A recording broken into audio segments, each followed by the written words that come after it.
মানে বাংলাদেশে যদি কেউ জয় বাংলা স্লোগান এরপরে দেন, মোহাম্মদ ইউনূসের যে সরকার, অন্তর্বর্তী সরকার, সেই সরকার কি অ্যাকশন নেবে সেটা আন্দাজ করাই যাচ্ছে।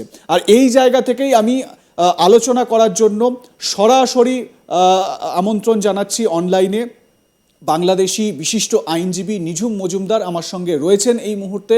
আমি চলে যাব নিঝুমবাবুর কাছে। নিঝুমবাবু, প্রথমে আপনাকে স্বাগত আজ তাক বাংলায়। আমার স্বাভাবিকভাবে মানে এই খবরটা জানার পর যেটা সব থেকে প্রথম যে রিয়াকশন যেটা আমার হলো একজন বাঙালি হিসেবে, সেটা হচ্ছে বাংলাদেশ, এটা তো মানে শুধুমাত্র বাংলাদেশ সেই ওপার বাংলার মানুষের কাছে সম্মানের বা গর্বের নয়, আপামর বাঙালি, সেটা পশ্চিমবঙ্গ হতে পারে, বিদেশে হতে পারে, সাত সমুদ্র 13 নদী পারে অন্য কোথাও যদি বাঙালি বসবাস করে থাকে তার জন্যও কিন্তু একটা গর্বের বিষয়। আর এই জয় বাংলা স্লোগানকেই এভাবে নিষিদ্ধ করা, প্রথমে আপনার প্রতিক্রিয়া জানতে চাইব। প্রথম প্রতিক্রিয়াটার ব্যাপারটা আমার কাছে পুরো ব্যাপারটা এখনো মনে হচ্ছে যে একটা ট্রমার মধ্যে আছি।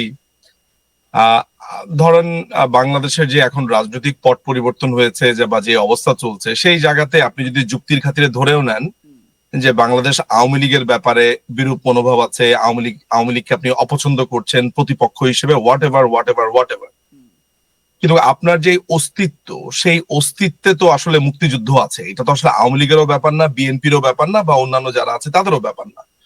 এই মুক্তিযুদ্ধ, জয় বাংলা, একটা দেশ, একটা মানুষ, একটা ভূখণ্ড কিভাবে বাঁচে। এই যে আমি কলকাতাতে গেছি, কলকাতাতে মহাত্মা গান্ধীর ভাস্কর্য দেখেছি, নেতাজি সুভাষ বোসের ভাস্কর্য দেখেছি। কেন? নেতাজি সুভাষের নামে এয়ারপোর্ট আছে, রাস্তা আছে, মোড়ে মোড়ে মোড়ে মোড়ে আমি কবি নজরুল, রবীন্দ্রনাথের ভাস্কর্য দেখেছি। এই জিনিসগুলো হচ্ছে মনে করিয়ে দেওয়া যে এই মানুষগুলো এই রাষ্ট্রের গুরুত্বপূর্ণ, তারা দেশের স্বাধীনতা সংগ্রামে, এই দেশের বিভিন্ন সময় তারা অবদান রেখেছেন এই দেশটাকে সেই পাপ করবার জন্য। এই যে জয় বাংলা, বঙ্গবন্ধু, আমাদের মুক্তিযুদ্ধ, এগুলো হচ্ছে সিম্বল আমাদের স্বাধীনতার।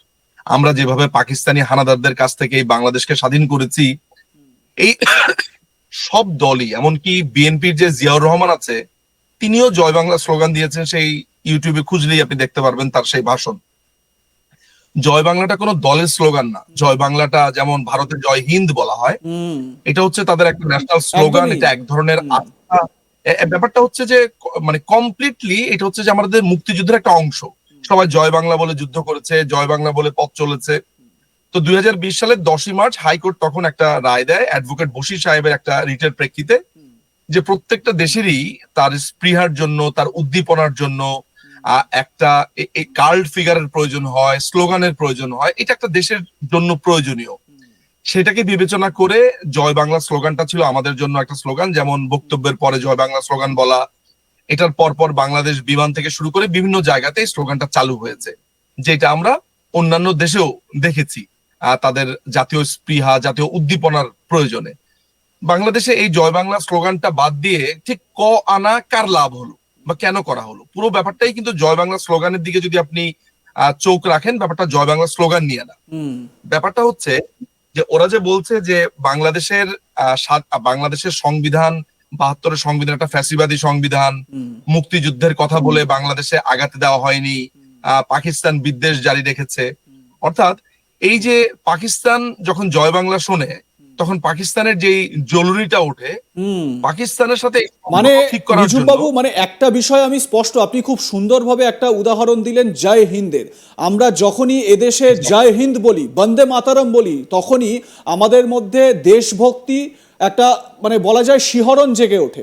খুব স্বাভাবিক, আপনারাও যখন বাংলাদেশে ওপারে জয় বাংলা বলেন তখন একটা শিহরণ জাগে।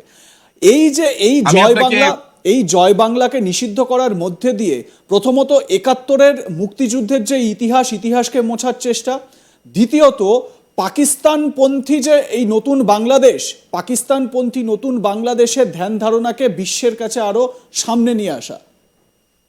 রাইট।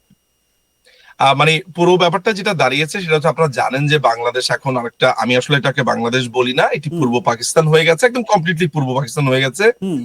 আপনি জানেন যে মেট্রো রেল থেকে আমাদের স্মৃতিসৌধ এবং আমাদের শহীদ মিনারের যে ছবিটা আছে সেটাও বাদ দিয়ে দেওয়া হয়েছে। কারণ স্মৃতিসৌধ দেখার পরে মুক্তিযুদ্ধের প্রশ্ন আসবে, শহীদ মিনার দেখার পরে মুক্তিযুদ্ধ, ভাষা আন্দোলনের প্রশ্ন আসবে। আর এই প্রশ্নগুলো আসলেই অবধারিত ভাবে বাংলাদেশ আওয়ামী লীগকে টেনে আনতেই হবে, আপনি চান কিংবা না চান। আপনাকে বঙ্গবন্ধুকে আনতেই হবে। আপনি তো আর আপনাকে আপনার ইতিহাস, আপনি আপনার শরীরে যত ক্রিম মাখান না কেন, আমি আমার শরীরের ক্রিম মাখাই না কেন, আমি আমার বর্ণ, আমি আমার শরীর, আমি আমার চাহনি, এই যে বাঙালিত্ব, সেটাকে আমি মুছতে পারবো? একদমই পারা যাবে না। মুছতে পারবো থেকে বড় ব্যাপার হচ্ছে আমি মুছবো কেন? This is my first question. So Bangali এখন, মানে বাঙালি তো আর বলবো না, এরা বাংলাদেশী জাতীয়তাবাদে বিশ্বাসী। কট্টর ফ্যাসিজমের সবচাইতে বড় একটা নিদর্শন হচ্ছে যে জাতীয়তাবাদের এমন কট্টর আস্ফালন, যেটা তাদের মধ্যে ফ্যাসিবাদের সবচাইতে বড় চিহ্ন আমি দেখতে পাচ্ছি। এবং এটারই একটা অংশ হিসেবে ইতিহাস সবসময় ফ্যাসিবাদের জন্য একটা গোলমেলে ব্যাপার। আপনার যদি কোনো বলার মতো ইতিহাস থাকে, আমি ছোট্ট করে একটা আপনাকে আমার একটা স্টোরি বলতে চাই, আমার মনে হয় এটা একটু জরুরি দর্শকদের জন্য। হ্যাঁ 2017 সালে আপনার চ্যাম্পিয়ন্স ট্রফি হয়েছিল ইংল্যান্ডে, হ্যাঁ, আমি হ্যাঁ, ভুল না হ্যাঁ। করে থাকলে। হুম, এই সময় ওভালে ইংল্যান্ডের সাথে বাংলাদেশের খেলা হচ্ছিল, আমি ওভাল স্টেডিয়ামে ছিলাম। হুম, তো ভারতীয়রা সেই সময়টাতে, অর্থাৎ আপনার দেশের যারা আছেন, হুম, তারা একদল স্লোগান তুলছে বন্দে মাতরম, আর সবাই সেটা বলছে বন্দে মাতরম। কি চমৎকার! মানে তারা জয় হিন্দ বলছে, বন্দে মাতরম বলছে, পুরো স্টেডিয়াম ফেটে পড়ছে এই একটা আওয়াজে। হুম, তো বাংলাদেশিদেরও মনে হলো যে তারাও একটা স্লোগান দিল। হুম, তো তাদের স্লোগানটা কি, হঠাৎ করে একদল বলে উঠলো জয় বাংলা। হুম, তো পাশ থেকেই আমার আমার মনে আছে, এটা আমি চাক্ষুষ, যে ওই জয় বাংলা যারা বলেছে তাদেরকে একটা বড় ধরনের খিস্তি দেওয়া হলো, যে জয় বাংলা কেন বলেছে। তারা বলে উঠলো বাংলাদেশ জিন্দাবাদ। অর্থাৎ আমাদের না একটা নিজস্বতা বলে কিছু নাই, আমাদের একটা সামান্যতম জাতীয় স্লোগান বলে কিছু নাই, যে আমরা স্টেডিয়ামে গিয়ে যে স্লোগান দিব। হ্যাঁ একটা জাতি ঠিক কতটা মর্মান্তিক, একটা জাতি ঠিক কতটা দেউলিয়া, একটা জাতি ঠিক কতটা ভিখারি হতে পারে, মানে বা এই একটা জাতিকে কিভাবে ভিখারি করে ফেলা হতে পারে, এটা সবচেয়ে বেস্ট বাক্য মনে হয়, কারণ মানে আমরা তেমন ছিলাম না। ক্রিপল করে ফেলা হচ্ছে একটা জাতিকে। এটা এটা এই জাতির জন্য, বাঙালি জাতির জন্য ভয়ঙ্কর বিপর্যয়ের, এবং বাংলাদেশে বসবাসকারী মানুষের জন্য ভয়ঙ্কর বিপর্যয়ের। এবারে যে জায়গা থেকে আমরা আলোচনায় আসব সেটা হচ্ছে গিয়ে যে একাত্তরের সব কিছুকে মুছে ফেলা হবে। মানে একাত্তরে যে একটা স্বাধীনতা এসেছিল এত বিপ্লবের পরে, সেই স্বাধীনতার যে ইতিহাস, সেই ইতিহাসকে মুছে ফেলা হবে, এটা কিন্তু স্পষ্ট। আহ মানে আমি জানি না যে আপনার মধ্যে কোনো ধরনের সন্দেহ আছে কিনা, বাট আমার মধ্যে কোনো ধরনের সন্দেহ নেই যে বাংলাদেশটা আপনার এই পাকিস্তানের আরেকটা পকেট রাজ্য হতে চলছে। এবং আপনি জানেন যে মুক্তিযুদ্ধ যখন চলছিল, যখন কলকাতাতে আমাদের প্রবাসী সরকার ছিল, হ্যাঁ তখনই বঙ্গবন্ধুর অন্যতম খুনি খন্দকার মোশতাক যে প্ল্যানটা করেছিল, যে একটা ফেডারেল ফেডারেল একটা রাষ্ট্র হয়ে বা একটা ফেডারেল একটা প্রদেশ হয়ে কিভাবে থাকা যায় পাকিস্তানের সাথে, সেই সময় হ্যাঁ সেই ষড়যন্ত্রটা করেছিল। পরবর্তীকালে তো বঙ্গবন্ধুকে খুনি করে ফেললো। হ্যাঁ ওই মোশতাকদের রেখে যাওয়া বীজগুলোই আজকে চাচ্ছে পাকিস্তানের সাথে আরেকটা প্রদেশ হিসেবে, এবং